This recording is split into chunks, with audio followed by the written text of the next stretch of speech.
Pattie Boyd, born Patricia and Boyd on March 17, 1944, in Taunton, Somerset, England, grew up in a world shaped by post-war changes, constant movement, and the quiet discipline of a military household. Her father, Colin Ian Langdon Boyd, served in the Royal Air Force, which meant the family relocated frequently during her childhood. These early years took the Boyd family across different postings, including periods overseas, giving Pattie a level of exposure and adaptability that later influenced her confidence in front of cameras. When her father left the IAF in 1953, the family returned to England and settled into a more stable life, but the experience of traveling had already shaped Pattie's worldview. As the eldest child, she naturally became a caretaker for her younger siblings Colin, Jenny, and Paula. Her parents' later separation expanded the family further when both remarried, adding step-siblings David, Robert Jr., Claire, and Julia to her life. This blended upbringing helped Pattie understand people easily, a skill that later supported her work in fashion and the public eye. After finishing school in 1961 with 3 GCEO-level passes, Pattie moved in the direction of creativity rather than academics. In 1962, she relocated to London, which at the time was transforming into one of the world's cultural capitals. London's vibrant energy, fueled by youth culture, art, and style, became the perfect place for Pattie to discover herself. While working as a shampoo girl at Elizabeth Arden Salon, her elegant looks and natural charm caught the eye of someone from Honey magazine who suggested she try modeling. That small recommendation altered the course of her life entirely. Pattie stepped into the modeling world at a time when London was redefining fashion, beauty, and identity. Her delicate features, fresh appearance, and effortless sense of style made her an immediate standout.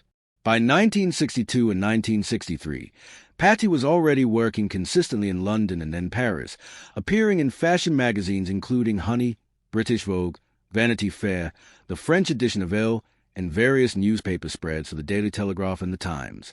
Her presence represented the shift from the polished glamour of the 1950s toward a freer, more youthful aesthetic.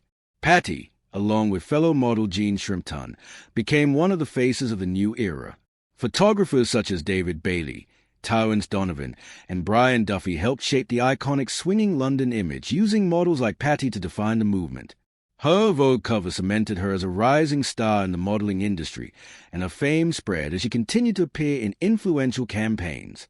In early 1964, Pattie's modeling career took an unexpected turn during a Smith's Crisp television commercial directed by Richard Lester. Impressed with her screen presence, Lester cast her as a schoolgirl in the Beatles' first film, A Hard Day's Night. This decision introduced Pattie to a level of global attention she had never experienced. It was during the filming of this movie that Pattie met George Harrison, an encounter that would soon become one of the most defining moments of her life. George's shy personality, gentle nature, and soft-spoken charm made a strong impression on her immediately. Their interaction was brief but memorable, and the connection between them grew rapidly after filming ended. Following the film's release, Pattie returned to her thriving modeling career. She landed more assignments for Vogue, shot with respected French photographer Jean-Luc C. for Tatler, and appeared in commercials for Smith's and L'Oreal. Her style was described as glamorous yet approachable, making her one of the most admired young women of the decade. She became a fashion muse, setting trend for women across the world who saw her as a symbol of modern beauty. Her popularity extended beyond modeling when 16 magazine editor Gloria Stavers offered her a column titled Pattie's Letter from London, which gave American teens a direct window into the styles, music, and culture of London's youth scene. Although the column became popular, Pattie faced hostility from jealous Beatles fans, prompting George Harrison to encourage her to end it for her own peace of mind. Pattie continued diversifying her career by opening a boutique called Jennifer Juniper with her sister Jenny. The store, located in fashionable Chelsea, specialized in antiques, jewelry, and art. Pattie developed an eye for unique pieces and traveled extensively to source items, while Jenny managed the operations. The boutique became a hotspot for artists, musicians, and young style icons. As her modeling influence expanded, Pattie continued appearing in major publications, including additional Vogue covers, and shot fashion features with photographer Justin de Villeneuve and Twiggy for Italian Vogue. By the mid-1960s, she had become one of the leading figures of swinging London, admired for her natural, effortless beauty and her increasingly public connection to the world's biggest music group. Her personal life shifted dramatically as she grew closer to George Harrison. Their romance, shaped by the chaos and excitement of Beatlemania, placed Pattie at the center of one of the most influential cultural movements of the century. It was the beginning of an intense, emotional, and complicated love story, one that would inspire iconic music, enormous public fascination, and, decades later, Pattie's most revealing reflections about her marriage to George Harrison. Pattie Boyd's connection with George Harrison grew rapidly after their first meeting in 1964.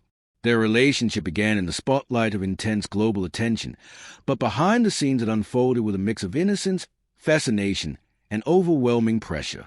George proposed to Pattie on the very day they met, but she initially declined because she was dating someone else. Yet their chemistry was undeniable, and within months they began dating. Pattie was pulled into the center of Beatlemania, a world where privacy became impossible, travel was constant, and life was dictated by the band's fame. Despite the chaos, George's gentle personality made her feel grounded. He was soft-spoken, romantic, and deeply sincere, traits that made Pattie feel safe amid the frenzy of adoring fans and relentless journalists. The couple married on January 21, 1966, in a modest ceremony at the Epsom Register office in Surrey. At the time, they were one of the most famous couples in the world. George, the quiet and deeply spiritual Beatle, and Pattie, one of the defining faces of swinging London. Their marriage symbolized a union of two cultural forces, fashion and music, during a decade defined by creativity and change. Their early married life took place at Kinfauns, their home in Surrey, which later became a hub for artists, musicians, and friends. People like Eric Clapton, Bob Dylan, and members of the Rolling Stones passed through their home frequently, creating an atmosphere filled with music, experimentation, and artistic collaboration. Pattie enjoyed the early years of their marriage, describing them as a time of passion, adventure, and discovery. As the Beatles' fame reached unimaginable heights, Pattie witnessed the pressures that came with global stardom. George was only in his early 20s when he became one of the most recognizable musicians on the planet, and the attention often overwhelmed him. Pattie later explained that although George was adored by millions, he felt isolated and spiritually unfulfilled. He began searching for meaning beyond fame and music, exploring meditation, Indian philosophy, and spiritual teachings. His growing dedication to the sitar and the guidance of Ravi Shankar marked a major shift in his life. Pattie admired his spiritual curiosity, but it also created distance between them. George became increasingly immersed in practices that left Pattie feeling left out. She tried to embrace meditation, but felt she did not fully belong in his evolving spiritual world. As the 1960s progressed, cracks began to appear in their marriage. The Beatles' internal tensions and the eventual breakup of the band added to George's emotional complexity. Long hours in the studio, changing group dynamics, and the enormous pressure placed on each member fed into the strain that Pattie felt at home. While the outside world saw a glamorous couple surrounded by music legends, Pattie privately felt that their marriage was losing its emotional foundation. She described her home life as filled with silence, a stark contrast to the lively public image of George and the Beatles. During this time, George's friendship with guitarist Eric Clapton became increasingly significant. Clapton spent a great deal of time at George and Pattie's home, and over time he fell deeply in love with Pattie. His unrequited feelings became the inspiration for the 1970 masterpiece Layla and other assorted love songs, particularly the iconic track Layla.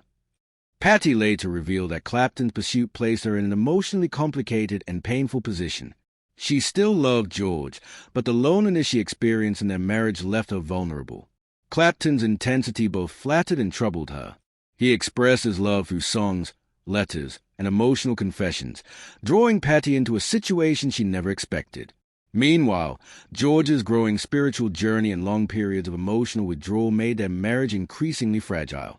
Pattie explained that although George had a kind and gentle nature, fame and constant pressure changed him. He became more distant, and rumors of infidelity began to surface. One of the most painful moments of Pattie came when she learned about George's affair with Maureen Starkey, Ringo Starr's wife. Pattie described this betrayal as devastating, explaining that it marked the point where she realized her marriage had lost its core connection.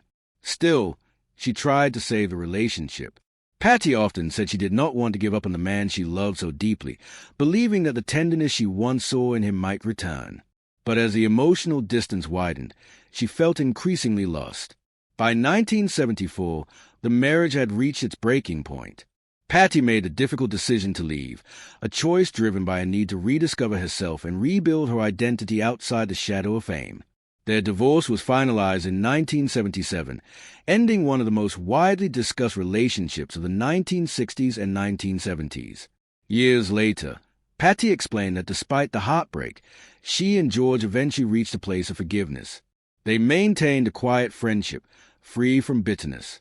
Pattie acknowledged that George was her first great love, a man whose gentle soul and spiritual depth left an imprint on her life long after the end of their marriage. Even after his death in 2001, she spoke of him with warmth, gratitude, and honesty, revealing a story that was far more complex than the fairy tale image the world once imagined. After her marriage to George Harrison ended, Pattie Boyd entered a new and emotionally complicated chapter of her life, one that would again intertwine her personal story with some of the most influential musicians of her era.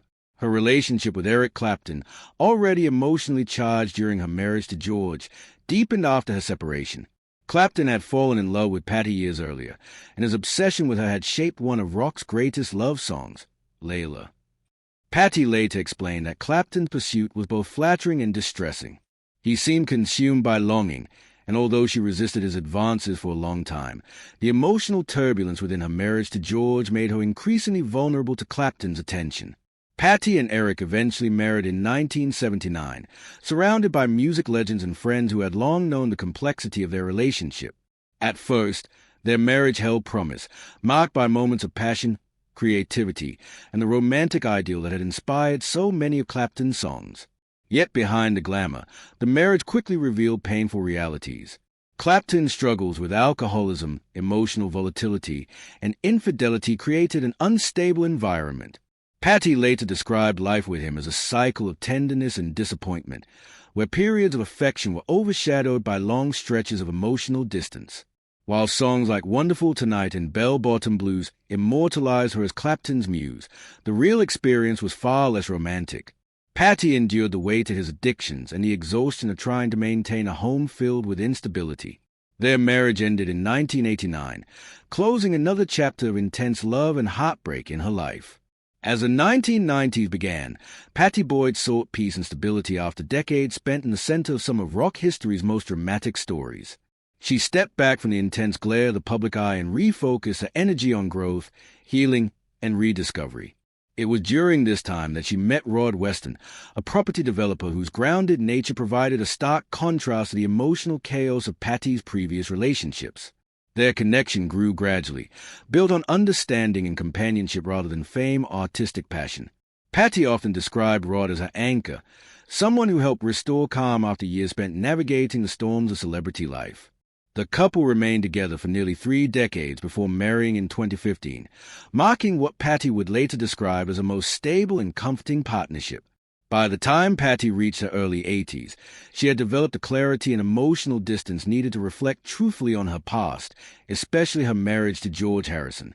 Her reflections were not defensive or embellished. They were grounded in honesty, appreciation, and acknowledgement of the pain she experienced. She explained that she had adored George deeply, but the reality of being married to a Beatle was far from the fairy tale image the public imagined. The pressures of fame, constant travel, and George's emotional withdrawal created loneliness that Pattie struggled to articulate at the time. She described moments where fans saw George as serene and spiritually enlightened, but at home he could be distant, distracted, and overwhelmed by the demands placed upon him. Despite these challenges, Pattie never denied the depth of her feelings for George. She spoke often of his gentle spirit, his passion for music, and the sincerity with which he pursued spiritual meaning.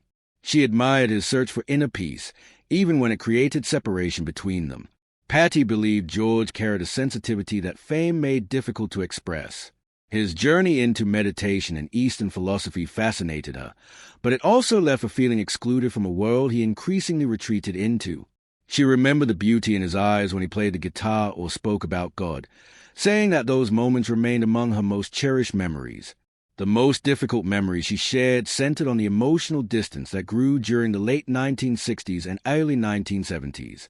Pattie admitted that their home often felt silent and disconnected, even as the world saw them as a vibrant, glamorous couple. She felt torn between her devotion to George and a need for emotional connection, needs that were not always met in their marriage. She addressed George's infidelities openly, including his affair with Ringo Starr's wife, Maureen Starkey. Pattie described this revelation as heartbreaking, explaining that it struck at the foundation of their marriage. Yet even after such painful moments, Pattie held on to hope longer than many might have expected, believing that the George she loved might return. When Pattie finally decided to leave in 1974, the choice was not driven by anger but by the need to rediscover herself. Over time, the bitterness faded, replaced by understanding. Pattie and George reached a place of genuine forgiveness, maintaining contact and mutual respect long after their divorce. Pattie later said that she and George shared a connection that remained intact even after the end of their marriage. His death in 2001 affected her deeply. She mourned not only a former husband but a man who had shaped her youth, her identity, and her emotional journey. She described George as her first great love, explaining that no matter what happened between them, the bond they shared could never be erased. At 81, Pattie Boyd finally spoke openly about the truth of their relationship, not to rewrite history, but to remind the world that behind the legend was a human being. Her reflections revealed a story of love filled with beauty, contradictions, and profound lessons. Pattie explained that George taught her to look beyond material success and seek inner peace, a lesson that stayed with her throughout her life. In sharing her truth, she offered a deeper understanding of a marriage that once captivated millions, allowing the world to see both the love and the struggle that shaped her journey with George Harrison.